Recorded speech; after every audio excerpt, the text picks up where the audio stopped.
आज जो हम बात करेंगे indication and Contra indication of colonoscopy.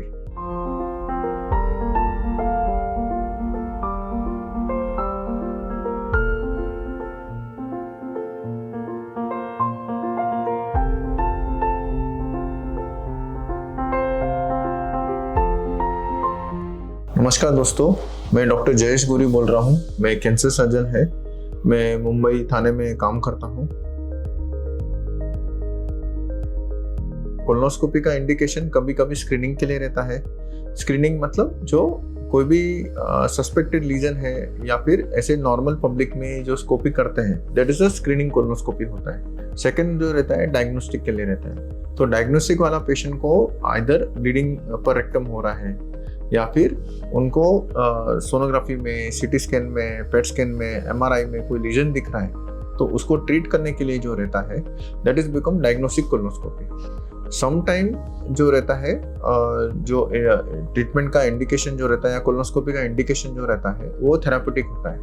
तो थेराप्यूटिक का कारण क्या क्या हो सकता है? कभी किसी को पेशेंट को ब्लीडिंग हो रहा है बट कोई अल्सर नहीं है, तो उसको कोई पॉलिप से ब्लीडिंग हो रहा है या फिर कोई म्यूकोजल जो लीजन हो गया जिसके कारण ब्लीडिंग हो रहा है, वो बंद करने के लिए करते हैं, तो वो थेराप्यूटिक कोलोनोस्कोपी होता है। कभी कभी अगर कोई पॉलिप है उसको कट करने के लिए होता है, तो उसको निकालने के लिए छोटा सा पॉलिप उसके लिए होता है। कभी कभी ये जो चीज है, ये सारे के सारे जो थेराप्यूटिक इंडिकेशंस होते हैं। हर पेशेंट में कोलोनोस्कोपी पॉसिबल नहीं रहता है। स्पेशली अगर जो पेशेंट अगर ऑब्स्ट्रक्शन में है तो कोलोनोस्कोपी पॉसिबल नहीं रहता, क्योंकि कोलोनोस्कोपी करने गए उसके कोलोनोस्कोपी के कारण कभी कभी परफोरेशन होने की शक्यता ज़्यादा रहती है।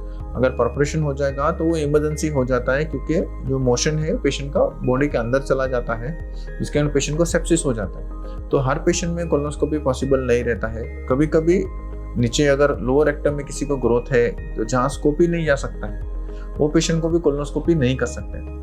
बट ये जो है रिस्की फैक्टर होता है, या फिर कोई पेशेंट है जिसको एनेस्थीसिया नहीं दे सकते हैं, पेशेंट कोऑपरेटिव नहीं है, ये सब जो है वो रिलेटिव कॉन्ट्राइंडिकेशन हो जाते हैं कोलोनोस्कोपी करने के लिए। समराइज करेंगे, पेशेंट को कोलोनोस्कोपी हम करते हैं कभी कभी स्क्रीनिंग करने के लिए, कभी डायग्नोस्टिक के लिए रहता है, कभी कभी थेराप्यूटिक के लिए रहता है। कॉन्ट्राइंडिकेशन जो है हर पेशेंट में पॉसिबल नहीं रहता है।